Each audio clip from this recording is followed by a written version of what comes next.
Marcus Chen had spent 32 years of his life trying to be understood. He would stay up late rehearsing conversations that had already happened, replaying moments where he felt misunderstood, rewriting his responses in his mind until they were perfect. He would explain himself to colleagues who had already moved on from the discussion. He would send long text messages clarifying his intentions to friends who had probably forgotten the original comment. His life had become an endless cycle of justification, and he was exhausted. It started in childhood, as most patterns do. Marcus grew up as the middle child in a household where volume equaled validity. His older brother commanded attention through sports achievements and natural charisma. His younger sister earned it through theatrical emotions and carefully timed tears. Marcus learned early that the quiet one gets overlooked, so he developed a different strategy. He became the explainer, the mediator, the one who could articulate everyone's feelings better than they could themselves. Teachers praised him for being mature and thoughtful. His parents relied on him to smooth over family tensions. He believed this was his strength. By the time Marcus entered the corporate world, this pattern had calcified into his identity. He worked as a project manager at a mid-sized tech company in Seattle, a role that seemed perfectly suited to someone who excelled at reading rooms and translating between different personality types. But something had started to shift in recent months. The more he explained, the less people seemed to listen. The more he clarified, the more confused situations became. He would send detailed emails outlining his position, only to have them ignored or misinterpreted. He would stay late after meetings to ensure everyone understood his perspective, only to find decisions had already been made without him. The breaking point came on a Tuesday afternoon in March. Marcus had prepared extensively for a presentation to the executive team about a project timeline. He had anticipated every question, prepared backup slides for every possible concern, and rehearsed his explanations until they were seamless. But 15 minutes into his presentation, the chief operating officer interrupted him. The woman barely looked up from her phone as she said that the project would be delayed regardless of Marcus's timeline, and they needed to move on to the next agenda item. Marcus felt his face flush. He opened his mouth to explain why the timeline mattered, why they should reconsider, why his analysis was different from previous projections. But before he could speak, the CEO simply said, "Thank you, Marcus," in a tone that meant the discussion was over. Marcus gathered his materials and returned to his desk in a fog. He sat there for 20 minutes, staring at his computer screen, feeling something he had never quite felt before. It was not anger, though there was heat in it. It was not sadness, though there was weight. It was a kind of recognition, like suddenly seeing the bars of a cage he had been living in his entire life. He had just spent weeks preparing, had worked late nights perfecting his analysis, had sacrificed time with his girlfriend Emma to get every detail right. And it had been dismissed in seconds. Not because his work was bad, but because his energy was wrong. That evening, Marcus sat in his apartment with Emma, who had noticed his unusual quietness. She asked what was wrong, and he started to explain the presentation, the interruption, the dismissal. But halfway through his explanation, he stopped. Emma was listening, she was nodding, she was being supportive, but he could see it in her eyes. She had heard versions of this story before. Different settings, different people, same pattern, Marcus always being overlooked despite his competence. Marcus always working harder than everyone else. Marcus always feeling like he had to prove something that others seemed to possess naturally. Emma reached across the table and took his hand. She said something that would echo in his mind for weeks afterward. She told him that she loved him, but she had noticed something. Every time they went out with friends, Marcus would wait for pauses in conversation to speak, and by the time he spoke, the topic had changed. Every time they had a disagreement, Marcus would build elaborate arguments to prove his point, while she would simply state what she wanted and wait. She was not criticizing him, she said, but she wondered if he had ever noticed how much energy he spent trying to be heard, compared to how much energy other people spent, and yet somehow commanded more attention. Marcus felt something crack open inside his chest. He wanted to defend himself, to explain that he was thoughtful, that he considered all angles, that he was being respectful by not dominating conversations. But the words died in his throat because he knew suddenly and certainly that Emma was right. He had confused deference with respect, explanation with clarity, accommodation with strength. He had spent 3 decades training himself to be manageable, and he had become invisible. That night, Marcus could not sleep. He lay awake thinking about every interaction he could remember, seeing them now through a different lens. He thought about his coworker David, who spoke half as much as Marcus but whose suggestions were always implemented. He thought about his friend Ryan, who never explained his decisions but somehow everyone accepted them. He thought about his father, who had always told him that hard work and good intentions would be rewarded, but had never taught him that presence mattered more than performance. Marcus realized he had been playing a game where he did not understand the rules, working twice as hard to achieve half the results, and blaming himself for not working hard enough. The next morning, Marcus made a decision that felt both terrifying and liberating. He would stop explaining himself. Not forever, not as some kind of social experiment, but just for one day. He would see what happened if he simply stated things and let them land without cushioning the impact with justifications and context. He drove to work with his hands gripping the steering wheel tighter than usual, feeling like he was about to step off a cliff. The first test came within an hour of arriving at the office. His colleague Jennifer stopped by his desk asking why he had not responded to her email from the previous evening. The old Marcus would have launched into an explanation about the presentation, his workload, his intention to respond first thing in the morning. Instead, Marcus looked up from his screen and said, "I respond to emails during work hours." Then he returned his attention to his computer. The silence that followed felt like it lasted an eternity, though it was probably only 3 seconds. Jennifer said, "Oh, okay," and walked away. Marcus's heart was pounding, but something had shifted. He had not been rude, he had not been aggressive, he had simply stated a boundary without apologizing for it. The second test came in the afternoon team meeting. His manager asked for volunteers to take on an additional project with a tight deadline. Normally, Marcus would have been the first to raise his hand, eager to prove his value and work ethic. This time, he sat still and said nothing. The silence in the room grew uncomfortable. His manager looked around, waiting. Other team members shifted in their seats. Finally, David, who always seemed so confident, volunteered but immediately added that he would need additional resources and an extended timeline. The manager agreed without hesitation. Marcus realized that David had just negotiated before even accepting the work, something that would never have occurred to Marcus to do. He had always believed that accepting work meant accepting all the conditions that came with it. Over the following weeks, Marcus began to notice patterns he had been blind to his entire life. He noticed that when he stopped filling silences, other people filled them instead and often revealed more than they intended. He noticed that when he gave shorter answers to questions, people leaned in and asked follow-up questions, whereas his long explanations had caused people to mentally check out. He noticed that when he stopped seeking approval for his decisions, people seemed to trust his judgment more, not less. It was counterintuitive and uncomfortable, but it was undeniably true. His relationship with Emma began to change as well. One evening she asked him what he wanted for dinner, and instead of suggesting 3 options and asking her preference for each, he simply said, "Thai food." She looked at him with mild surprise and said, "Okay, sounds good." No negotiation, no discussion, just easy agreement. Later that week, she asked if he wanted to go to her coworker's party on Saturday. Marcus had always hated these parties where he knew no one, but he would usually agree and then feel resentful. This time he said, "No, I am going to stay in." Emma raised her eyebrows and asked if he was sure. He nodded. She said okay and went to the party alone. When she came home, she was more affectionate than usual, curling up next to him on the couch and asking about his evening. Marcus realized that his constant accommodation had not made her feel loved. It had made her feel like she was dating someone without preferences, without edges, without solidity. At work, something more significant was unfolding. Marcus had stopped volunteering for every task and had stopped over-delivering on projects that no one had asked him to perfect. He did his work well, but he stopped adding the extra 20% that he thought would get him noticed. Paradoxically, people started noticing him more. In meetings, when he did speak, people listened because his words had become rare and therefore valuable. When he disagreed with something, which he now did more openly, people took his objections seriously instead of dismissing them as overthinking. His manager started asking for his opinion directly instead of waiting for him to offer it. But the transition was not smooth, and Marcus struggled with intense discomfort. There were moments when he felt like he was being cold or distant.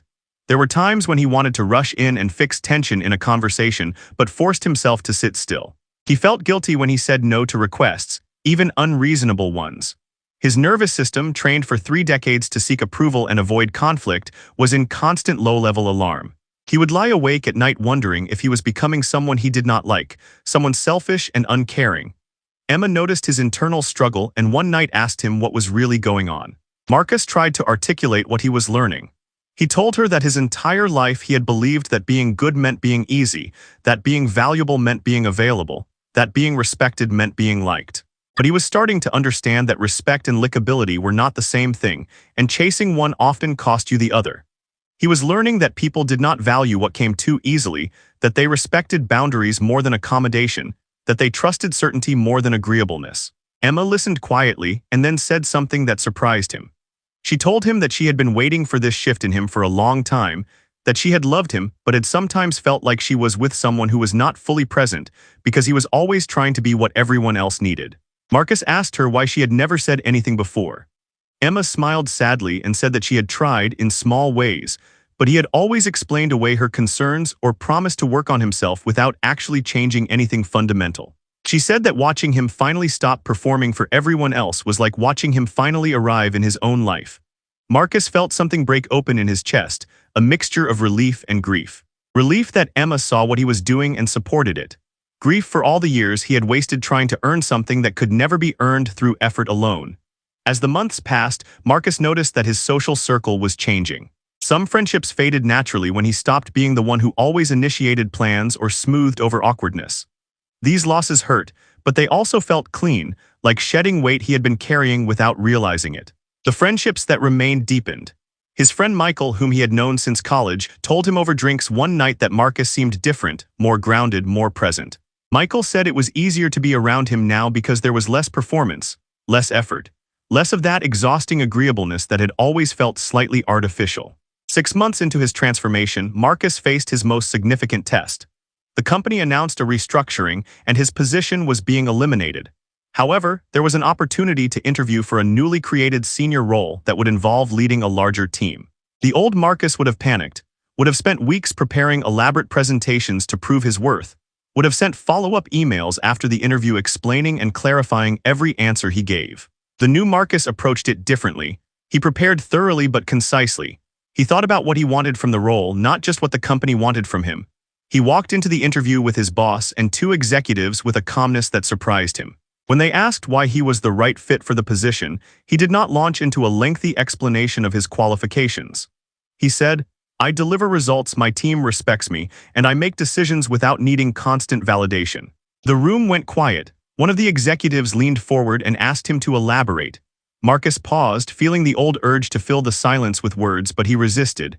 He said, "My track record speaks for itself. What specific concerns do you have?" He had just flipped the dynamic, turning their evaluation of him into a conversation between equals. The interview lasted 30 minutes instead of the scheduled hour. Marcus left feeling uncertain, unable to read whether his approach had worked or backfired. The old anxiety crept in, and he found himself wanting to send a follow-up email to explain himself better to add context. But he forced himself to sit with the discomfort and do nothing. 3 days later, he got the call. He had been selected for the position, and the executive who called him said something revealing. She told him that what had distinguished him from other candidates was not his experience, which several others matched, but his clarity and self-assurance. She said the company needed leaders who could make decisions and stand behind them, not managers who sought consensus on everything. Marcus started his new role with a different energy than he had brought to any previous position. He did not try to be liked by his new team, he focused on being clear and consistent. He set expectations and followed through on consequences. He did not explain his decisions unless asked directly, and even then he kept his explanations brief. Some team members responded well immediately, seeming to relax into the structure he provided. Others pushed back, testing his boundaries, waiting to see if he would fold under pressure.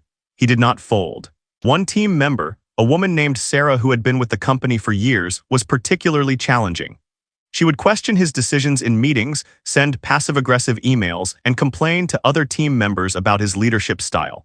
The old Marcus would have tried to win her over, would have had long conversations trying to understand her concerns and adjust his approach. The new Marcus did something different.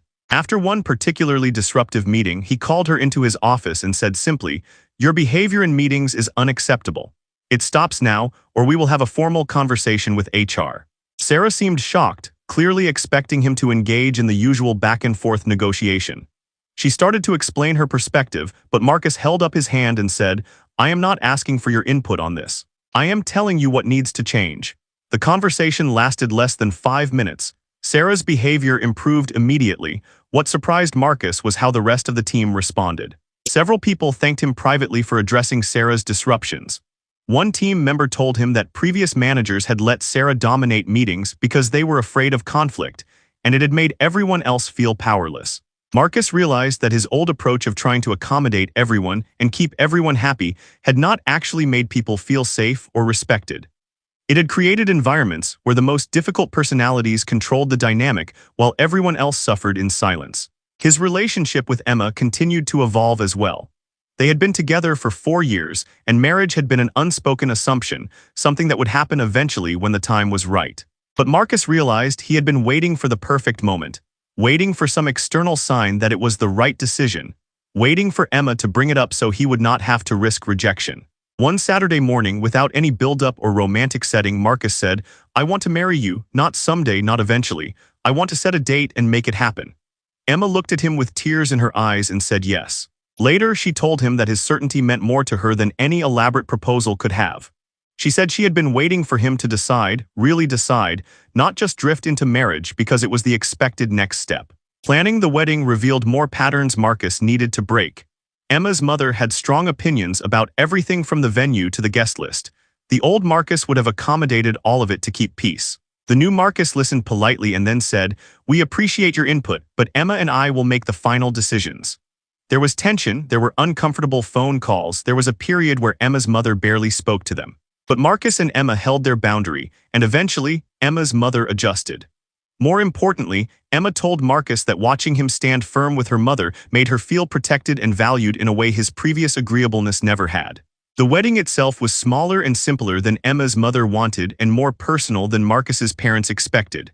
It reflected what Marcus and Emma actually wanted, not what they thought they should want or what would make everyone else happy. Standing at the altar, Marcus felt a solidity in himself that he had never experienced before. He was not performing the role of groom, he was not trying to be the person everyone expected. He was simply present, making a choice, standing in his decision without doubt or hesitation. 2 years into his new role and 1 year into his marriage, Marcus had become someone he barely recognized from his earlier self. The transformation had not made him cold or uncaring as he had feared. Instead, it had made him more genuinely present with the people and things that mattered. He had fewer friends but deeper friendships. He had clearer boundaries but more authentic connections. He had stopped trying to be everything to everyone and had become something specific and solid to the people who mattered most. At work, his team had become one of the highest performing in the company. The metrics were clear, but what struck Marcus more was the culture he had created. People knew where they stood, they knew what was expected, and they knew he would support them but not rescue them from their own decisions. He had hired 2 new team members in the past year, and his interview approach had completely changed. He no longer sold candidates on the role or tried to convince them to join. He described the reality clearly, including the challenges and expectations, and let them decide if it was right for them. The people who joined were fully committed from day one because they had chosen the reality, not an idealized version of it. One of his team members, a young man named James, came to him with a dilemma. James had been offered a position at another company with a higher salary but was unsure whether to take it. He wanted Marcus's advice. The old Marcus would have tried to convince James to stay, would have outlined all the reasons the current role was better for his career development. The new Marcus asked James what he wanted to do. James hesitated and said he was not sure that both options had merits. Marcus said, "Then you are not ready to leave. When you are ready, you will know, and you will not need my permission or validation." James ended up staying, but more importantly, he made a decision from his own clarity rather than seeking external guidance. Marcus's marriage with Emma had deepened in ways he had not anticipated. The early months after the wedding had been an adjustment. Emma had pushed back against some of his new boundaries, testing to see if his changes were real or performative. There were arguments, real arguments where Marcus did not immediately apologize or rush to smooth things over. He would state his position and let tension exist without trying to resolve it instantly. Emma admitted later that these conflicts had been frightening at first because she was used to Marcus folding, but they had also made her respect him more and trust that when he did compromise, it was genuine rather than reflexive. They had recently started discussing having children, a conversation that revealed how much both of them had changed. Emma admitted that she had been hesitant to have children with the old Marcus because she was not sure he would be able to hold boundaries with kids or model strength for them. She said she had worried that he would try to be their friend rather than their parent, that he would struggle to discipline them or make unpopular decisions. But watching him lead at work and stand firm in their marriage had changed her perspective. She now felt confident that he could provide the structure and certainty that children needed.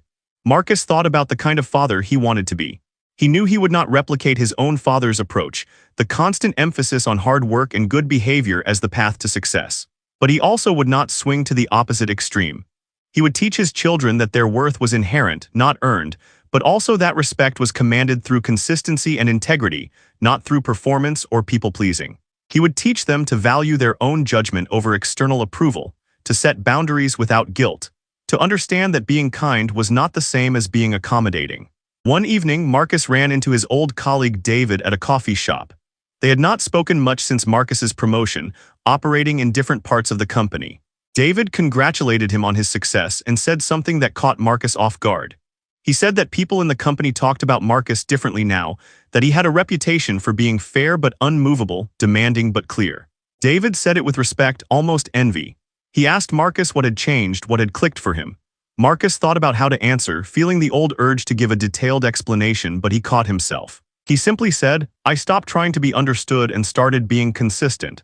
David nodded slowly, and Marcus could see him processing the simplicity of that statement. Driving home that night, Marcus reflected on the journey he had been on.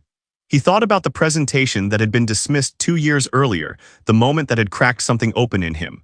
He thought about all the years before that, the exhausting cycle of explanation and justification, the constant feeling of being overlooked despite his efforts.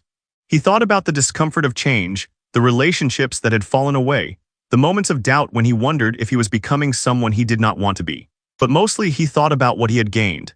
He had gained respect not by demanding it but by expecting it. He had gained influence not by trying to convince everyone but by being consistent enough that people knew what to expect from him. He had gained peace not by avoiding conflict but by accepting that tension was sometimes necessary and healthy. He had gained a marriage built on mutual respect rather than one-sided accommodation. He had gained a career trajectory that reflected his actual value rather than his willingness to overwork. Most importantly, he had gained himself. Marcus pulled into his driveway and sat in the car for a moment before going inside. He could see Emma through the window, reading on the couch, their cat curled beside her. This was his life now, built on foundations he had laid himself rather than inherited or stumbled into. It was not perfect, it was not without challenges, but it was solid and real and his. He got out of the car and walked toward his front door, carrying himself differently than he had 2 years earlier.